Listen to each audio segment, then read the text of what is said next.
तो दोस्तों आज से हम एक सीरीज स्टार्ट कर रहे हैं जिसमें हम वन वर्ड सब्स्टिट्यूशन देखेंगे और idiom phrases, phrasal verb, English के जितने भी मोस्ट इंपॉर्टेंट टॉपिक्स हैं लाइक इंटरनियम, सिनोनियम, ठीक है, ये सारी चीज़ें हम देखने वाले हैं। और जो भी चीज़ें होगी उसको मैं आपको बिल्कुल पूरी तरीके से एक्सप्लेन करके बताऊंगा जिससे आपको ज़्यादा से ज़्यादा एग्ज़ाम में हेल्प मिल सके। ठीक है, अब देखिए मैं हमेशा क्लास में भी ऐसे ही बोलता हूँ बच्चों से, अब आप सभी को भी यही बोल रहा हूँ कि देखिए बच्चों, आपको क्या करना है, चाहे आप 30 क्वेश्चन करते हो, 40 करते हो, उसके बजाय आप 10 कर लो, 15 कर लो, लेकिन जितने भी क्वेश्चन आप करते हो उनका डिटेल्ड एक्सप्लेनेशन देखा करो। ठीक है, डिटेल्ड एक्सप्लेनेशन आप जब देखोगे, उनको एक्सप्लेन उनको करोगे अपने आप से, तो आपके एक क्वेश्चन के साथ लगभग 4-5 क्वेश्चन और क्लियर हो जाएंगे। और उसके साथ साथ आपकी वोकेब बहुत ही इम्प्रूव हो जाएगी, क्योंकि जैसे ये जो आपको फर्स्ट क्वेश्चन यहाँ पे दिख रहा है, ठीक है, इसमें 4 ऑप्शन हैं, तो ये एक दूसरे से रिलेटेड ऑप्शन हैं। तो इनको जब एक साथ करोगे आपको, तो आपको चीज़ें जो समझने आने लगेगी। ठीक है, कि किसका क्या एंटोनियम है, क्या सिनोनियम है। ठीक है, ये सारी चीज़ें आपको सीखने को मिलेंगी। तो हम आज की ये पहली क्लास है और ये राजस्थान हाईकोर्ट एलडीसी जो एग्ज़ाम होने वाला है उसके लिए तो इम्पोर्टेंट है ही, इसके साथ साथ आने वाली एसएससी एमटीएस के एग्ज़ाम के लिए बहुत ही ज़्यादा इम्पोर्टेंट है। ठीक है, एमटीएस हो या फिर सीएचएसएल हो या फिर सीजीएल हो, इन सभी के लिए कॉमन है। क्योंकि दोस्तों वन वर्ड सब्स्टिट्यूशन एक ऐसा टॉपिक है जो जितनी भी एग्ज़ाम होती है अपने इंडिया में, उन सभी में जिनमें इंग्लिश आती है उन सभी में एक ना एक क्वेश्चन जरूर पूछा जाता है। ठीक है, तो अब जो एमटीएस की एग्ज़ाम आने वाली है, सीजीएल की आने वाली है, उनके लिए बहुत ही इंपॉर्टेंट है, क्योंकि अब उनमें इंग्लिश का वेटेज थोड़ा सा ज़्यादा हो गया है।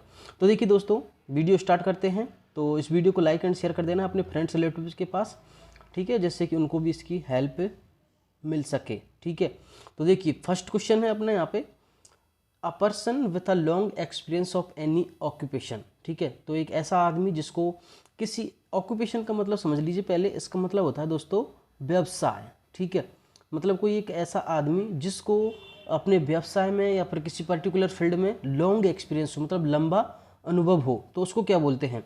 ठीक है, तो देखिए सबसे पहले जो ऑप्शन है हम इसको देखते हैं एम्बीडेक्स्ट्रस को। अब देखिए मैं चारों को एक्सप्लेन करके बताऊंगा। पहले हम इसमें जब देखेंगे तो देखिए यहाँ पे आपको दिख रहा होगा एमबी का मतलब होता है दोस्तों वॉथ। ठीक है, वॉथ। एंड यहाँ पे जो डेक्स आपको दिख रहा है, इसको आप लिंक करोगे किससे, दक्ष से। ठीक है, तो कोई ऐसा आदमी जो दक्ष हो, दोनों चीज़ों में दक्ष हो, मतलब दोनों हाथों से लिखने में दक्ष हो, मीन्स उभय जिसको बोलते हैं। ठीक है, तो एम्बीडेक्स्ट्रस का मतलब होता है जो आदमी दोनों हाथों से लिखता हो। एमबी से हम लिंक करते हैं दोनों, एंड डेक्स्ट मीन्स हम दक्ष लर्न करने के, जैसे हमको जल्दी से याद हो जाए उसको इस तरह से रिलेट करते हैं। ठीक है, और जीनियस तो दोस्तों वो होता है जिसको सब कुछ आता हो, लेकिन हमें तो यहाँ पे क्या सर्च करना है, जिसको बहुत ज़्यादा एक्सपीरियंस हो अपनी फील्ड में, पर्टिकुलर फील्ड में बहुत लंबा एक्सपीरियंस हो। तो जीनियस तो वो होता है जिसको सब कुछ आता हो। ठीक है, वो मोस्ट इंटेलिजेंट हो, ब्रिलियंट हो। ठीक है, एंड इसी तरह से देखते हैं सीजनड। सीजनड तो वो होता है दोस्तों मौसमी। ठीक है, जैसे बरसात है तो बरसातों के मौसम में कौन से फल आते हैं, जैसे सीजनल फल जिसको बोलते हैं। इसी तरह से तो ये भी नहीं होगा। एंड यहाँ पे बैटर्न है। ठीक है, बैटर्न होता है दोस्तों जिसको अपनी किसी पर्टिकुलर फील्ड में बहुत ही ज़्यादा एक्सपीरियंस हो। बैटर्न का मतलब हम बोलते हैं दोस्तों हिंदी में इसको अनुभवी। ठीक है, जिसको बहुत सारा अनुभव हो, मीन्स अनुभवी। तो आई होप यहाँ से ये फर्स्ट क्वेश्चन है जो क्लियर हो गया होगा आपको। ठीक है, समझ में आ गए होंगे, और इसके साथ साथ आपको ये 4 स्पेलिंग्स है वो भी आपको लर्न हो जाएंगी। क्लियर। अब इसी तरह से हम सेकंड देखते हैं और पूरा इसका भी चीर फाड़ करके देखते हैं कि क्या है। क्लियर। अब देखते हैं words written on tomb. Tomb बोलते हैं दोस्तों कब्र को। ठीक है, तो अब यहाँ पे ये पूछा है हमें कि कब्र पर लिखे हुए जो अक्षर होते हैं उनको क्या बोलते हैं, मतलब कोई ऐसे वर्ड्स जिनको टॉम्ब पर लिखा जाता है तो क्या बोलते हैं। तो देखिए टॉम्ब कब्र को बोलते हैं। अब हम इन चारों ऑप्शनों के पहले हिंदी मीनिंग्स देखते हैं कि किसका क्या है। ठीक है, तो सबसे पहले देखते हैं एपिथेट। ठीक है, ये जो एपिथेट होता है इसको देखते दो मीनिंग होते हैं इसके। एक तो होता है गाली गलौज करना। ठीक है, जो गाली गलौज करते हैं एक तो ये होता है, एंड सेकंड होता है उपाधि। ठीक है, किसी को कोई उपाधि जो देते हैं उसको भी क्या बोलते हैं, हमें यहाँ पे एपिथेट बोलते हैं। क्लियर। एंड यहाँ पे जो नेक्स्ट है यह है एपिग्राफ। एपिग्राफ का मतलब होता है शिलालेख। ठीक है, जैसे अशोक के शिलालेख मिलते हैं। ठीक है, और भाबरूगढ़ शिलालेख है, बहुत सारी जो शिलालेख आपने हिस्ट्री पढ़ी होगी, तो उसको इनका मतलब क्या होता है दोस्तों, शिलालेख। ठीक है, जो पत्थरों पे जो लिखे हुए होते हैं शिलालेख, पुरातत्व लेख जिनको बोलते हैं, पुराने ज़माने में जो लिखे गए थे। ठीक है, एंड एक होता है दोस्तों यहाँ पे सोलिलो क्यू, ठीक है। सोलिलोक्यू का मतलब होता है जो खुद से बात करना पसंद करता है, जो खुद की बात करना पसंद करता है, खुद से खुद ही में बात करता है। कुछ लोग होते हैं ना जो अपने आप से ही बात करते रहते हैं, ठीक है, तो उसको बोलते हैं सोलिलोक्यू। क्लियर। एंड एक होता है एपिटैफ। एपिटैफ का मतलब होता है दोस्तों जिस मतलब कब्र पर लिखे हुए कोई अक्षर जो होते हैं, ठीक है, इसको क्या बोलते हैं, एपिटैफ। क्लियर। तो आई होप यहाँ पे ये भी आपका क्लियर हो गया होगा। एंड नेक्स्ट है अपना स्टिल थाईली डन, ठीक है। अब सबसे पहले आपको ये समझना है कि स्टिल थाईली किसको बोलते हैं। तो स्टिल थाईली बोलते हैं दोस्तों कोई जो काम होता है उसको जो चुपके से किया हुआ आता है, ठीक है, चुपके से किया हुआ काम, ठीक है, चुपके से किया हुआ काम। क्लियर। तो स्टिल थाईली का मतलब होता है चुपके से किया हुआ काम। अब हम इनके चार ऑप्शनों को देखते हैं कि चार ऑप्शंस का यहाँ पे क्या मतलब है। क्लियर। तो देखिए पहला ऑप्शन यहाँ पे डेवियस, ठीक है। तो डेवियस का मतलब देख लेते हैं कि डेवियस का क्या मतलब है यहाँ पे सबसे पहले। तो देखिए डेवियस का मतलब होता है सुनसान, ठीक है, डेवियस का मतलब होता है सुनसान, ठीक है, निर्जन। क्लियर। एंड इसी तरह से यहाँ पे देखते हैं नेफ्रियस।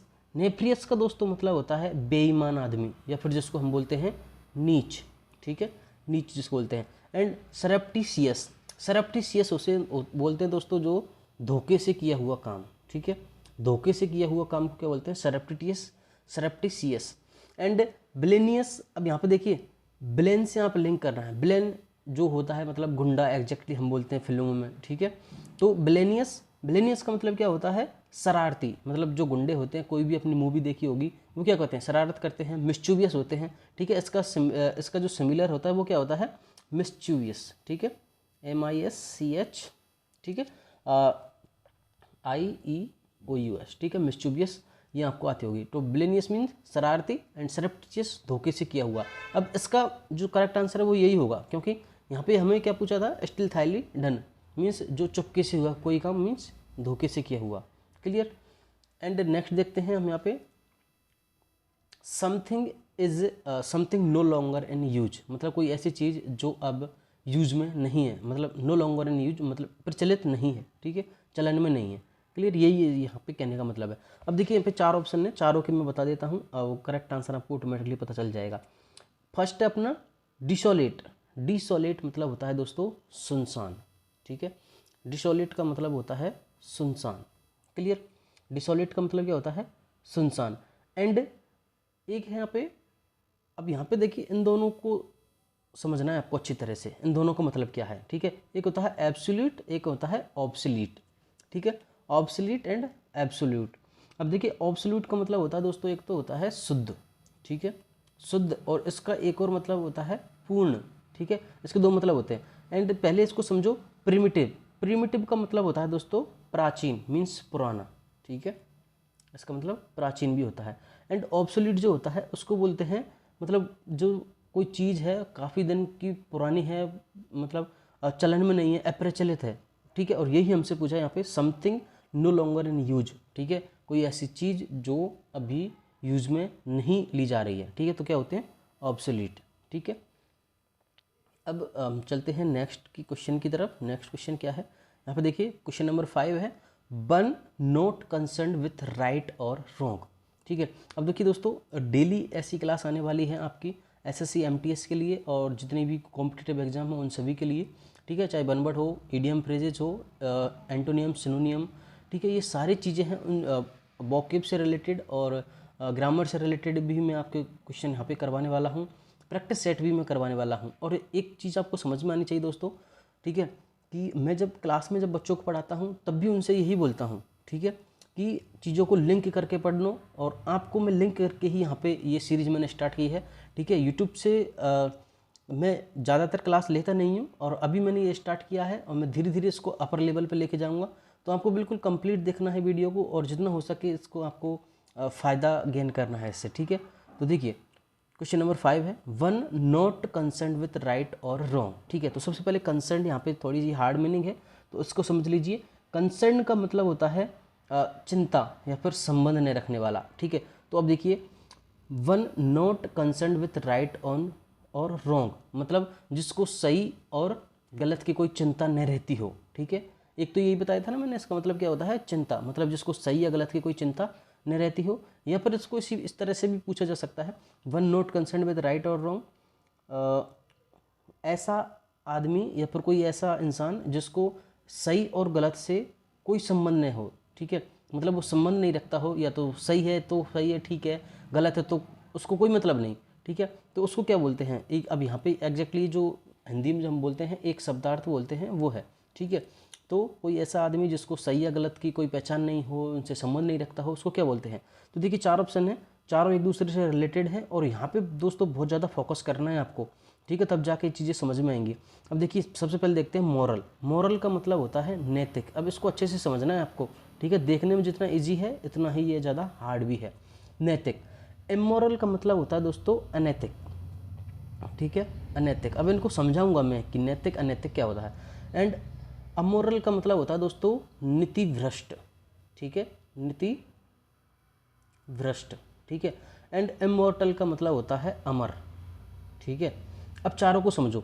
मॉरल मतलब जैसे हम बोलते हैं ना कि ये हमारी मॉरल ड्यूटी है, ठीक है, हमें अपने माता पिता के आज्ञा का पालन करना चाहिए, ठीक है, हमें उनकी डिसऑबे नहीं करनी चाहिए। तो ये क्या है, अपनी नैतिक है, मॉरल ड्यूटी है, ठीक है, अपने ये कर्तव्य है, ठीक है। तो ये तो क्या हो गया, नैतिक मीन्स हमें अच्छा काम करना चाहिए। इमोरल मीन्स अनैतिक, ठीक है। जो कोई मॉरल, जैसे मैं कहूँ कि ये मेरी मॉरल ड्यूटी है, या मैं एक मॉरल पर्सन हूँ, मीन्स मैं अच्छा काम करता हूँ, या फिर नैतिक हूँ, ठीक है, मतलब जो नैतिक काम है उनको मैं करता हूँ, मीन्स मैं क्या हूँ, एक मॉरल पर्सन हूँ।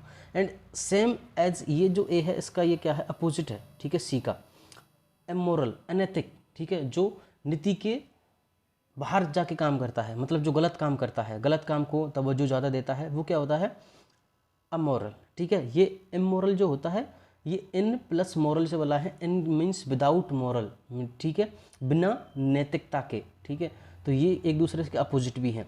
अब यहाँ पे देखिए अमोरल जो है, अमोरल इसका मतलब होता है नीति भ्रष्ट।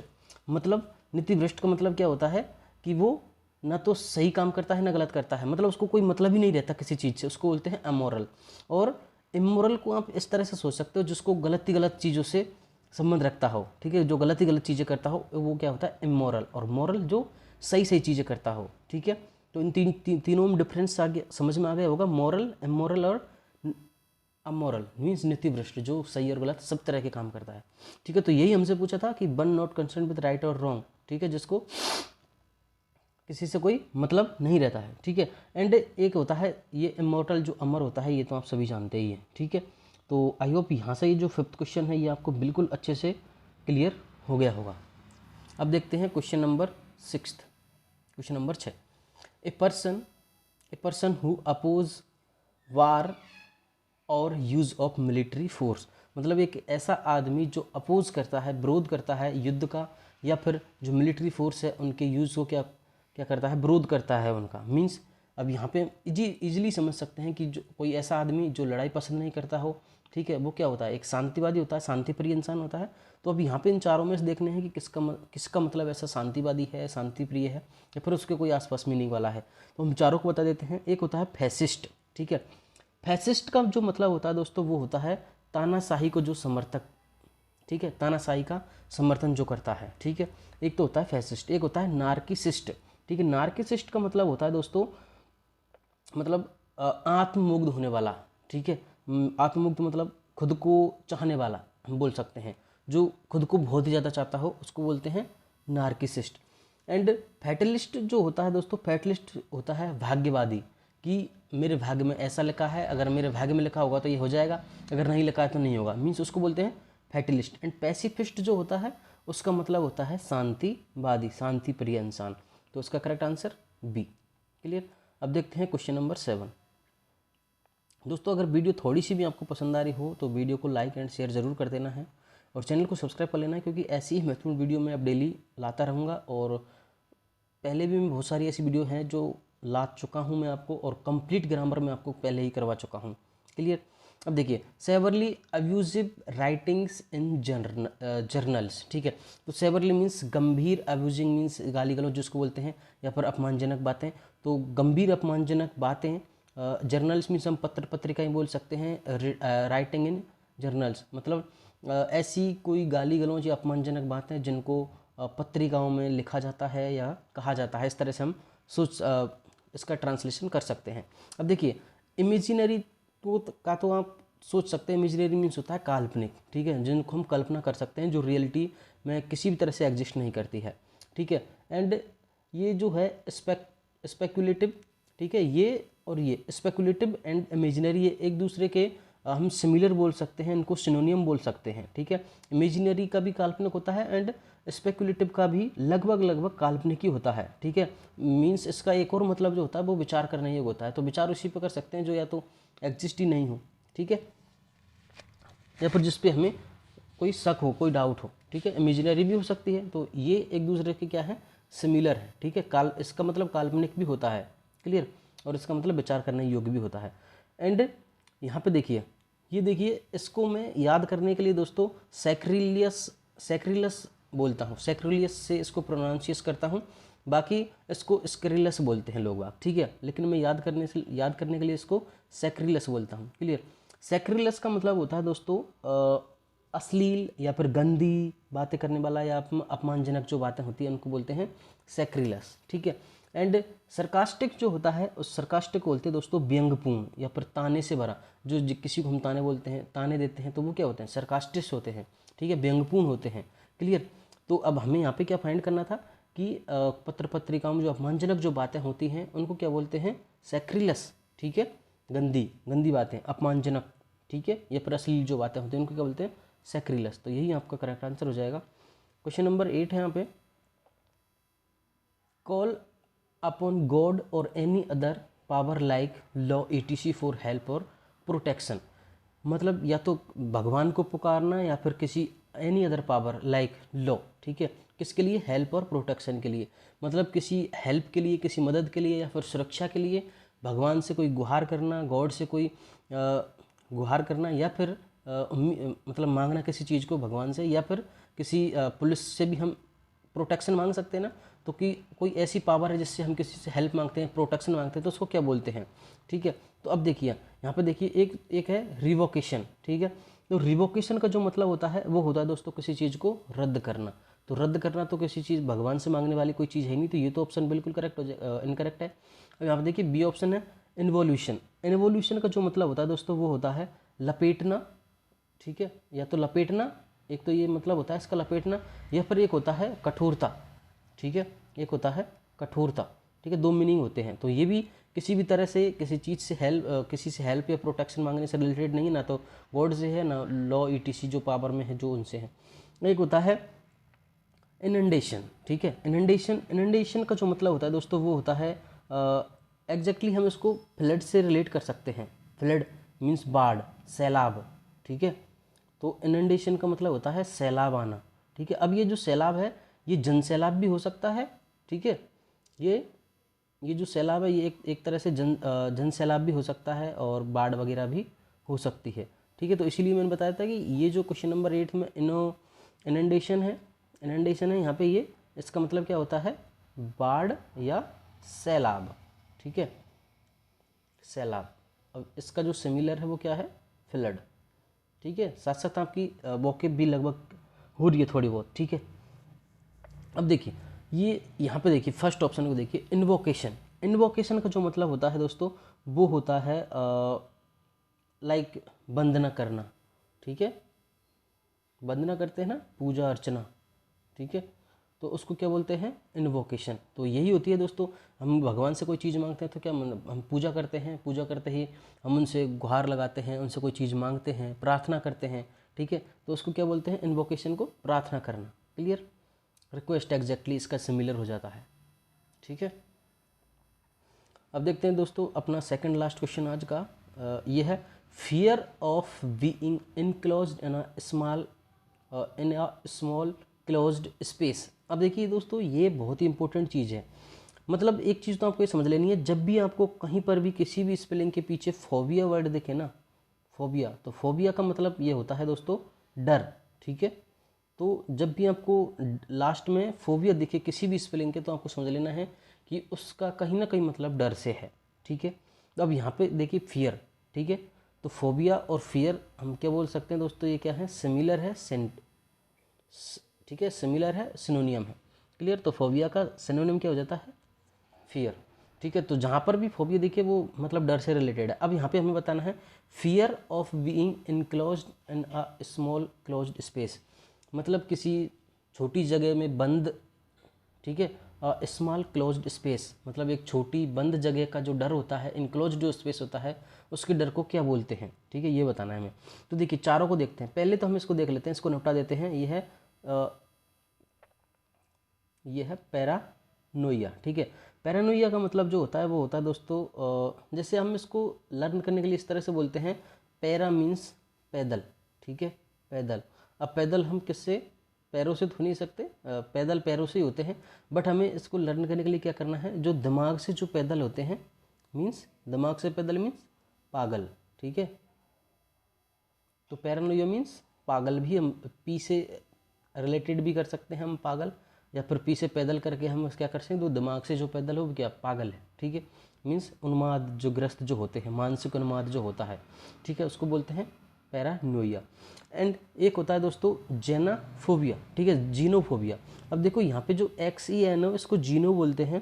ठीक है, और जीनो मीन्स होता है जो बाहरी लोग जो होते हैं, ठीक है, जो फॉरेन जो लोग होते हैं उनसे जो डर होता है। ठीक है, या फिर उनको जो नापसंद करने वाले लोग होते हैं उनको जीनोफोबिया बोलते हैं। क्लियर। एक होता है दोस्तों एगोराफोबिया। एगोरा जो फोबिया होता है इसको बोलते हैं भीड़ से डर। ठीक है, भीड़ से जिनको डर लगता है उसको क्या बोलते हैं, एगोराफोबियस्ट। ठीक है, एंड ये है। अभी यहाँ पे देखिए दोस्तों, ये जो कभी जब भी आपको इस तरह से कोई क्वेश्चन देखने को मिले ना, ठीक है, या फिर ये देखने को मिले कि fear of being enclosed in small close space, तो आपको ये ध्यान रखना है, तो क्लोज्ड या इनक्लोज्ड जब भी क्वेश्चन में कहीं ना कहीं दोनों चीज़ें में से कोई एक देखने को मिलेगा, और इससे रिलेटेड एक ही है दोस्तों, क्लोज। ठीक है, तो मीन्स क्लोज मीन्स बंद। ठीक है, बंद, और फोबिया मीन्स डर। ठीक है, तो बंद का डर मीन्स वो तो वही है यहाँ पे क्लोज। क्लोस्ट्रोफोबिया मीन्स बंद कमरे का डर, या फिर कोई ऐसी जगह, कोई छोटी जगह जिसमें बंद होने पर उसको डर लगता है किसी को। ठीक है, तो यहाँ पे इसको रिलेट हम कर सकते हैं। तो क्लोस्ट्रोफोबिया का मतलब होता है किसी बंद जगह का डर। ठीक है, तो ये हो गया यहाँ पे क्वेश्चन नंबर 9। एंड चलते हैं दोस्तों, आज का ये अपना लास्ट क्वेश्चन है, और पार्ट 2 में मैं और 10 क्वेश्चन और लेके आऊँगा, और उन 10 से आपके और 40 स्पेलिंग्स हैं जिनमें सिनोनियम एंटोनियम भी मैं आपको करवाऊँगा, और इसी तरह से डिटेल्ड एक्सप्लेनेशन भी दूंगा। क्लियर। अब यहाँ पे देखिए इसको, one who has become dependent on something और ड्रग्स, मतलब कोई ऐसा आदमी या फिर कोई ऐसा इंसान जो किसी चीज़ पर या फिर ड्रग्स पे क्या हो जाता है, डिपेंडेंट हो जाता है।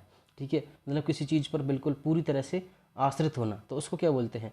अब देखिए सबसे पहले तो आप इन चारों के मीनिंग्स देख लीजिए क्या मतलब है। एक होता है डी रिलेक्ट। ठीक है, डी रिलेक्ट को बोलते हैं दोस्तों एब्डिकेट। एब्डिकेट, ठीक है, एब्डिकेट, एब्डिकेट। ठीक है, और इसको एबंडन भी बोलते हैं, एबंडन। ठीक है, एबंडन मीन्स छोड़ना, त्यागना। ठीक है, किसी चीज़ को छोड़ देना, बहिष्कार कर देना उसका। ठीक है, तो डिरिलेक्ट मीन्स छोड़ देना। एंड ये होता है एडिक्ट। ठीक है, एडिक्ट। एडिक्ट का जो मतलब होता है दोस्तों, इसके काफ़ी मतलब होते हैं, आप इसको रिलेट कर सकते हो। एक तो होता है दोस्तों जैसे अध्यादेश पारित हुआ हो। ठीक है, अध्यादेश। और जो राजा महाराजाओं के टाइम में क्या होते दोस्तों, राजाज्ञा होती थी, राजा की जो आज्ञा होती थी उसको भी एडिक्ट बोलते थे। ठीक है, राजा का फरमान जारी होता था। ठीक है, ठीक है, इसको हम ऑर्डर भी बोल सकते हैं। इसको ऑर्डर इसका क्या हो जाएगा, सिमिलर हो जाएगा, सिनोनियम हो जाएगा। तो एडिक्ट का आप समझ गए, यहाँ से इजी है एडिक्ट का। एंड होता है एडमेंट। ठीक है, एडमेंट का जो मतलब होता है वो होता है भ्रष्ट। ठीक है, भ्रष्ट इंसान। ठीक है, कठोर, कठोर भी इसका एक मीनिंग होता है। ठीक है, एंड एक और इसका मतलब होता है दृढ़। ठीक है, निश्चित जो हम बोलते हैं। ठीक है, तो ये भी इसका एक मीनिंग होता है। ठीक है, अब यहाँ पे हमें देखना है दोस्तों,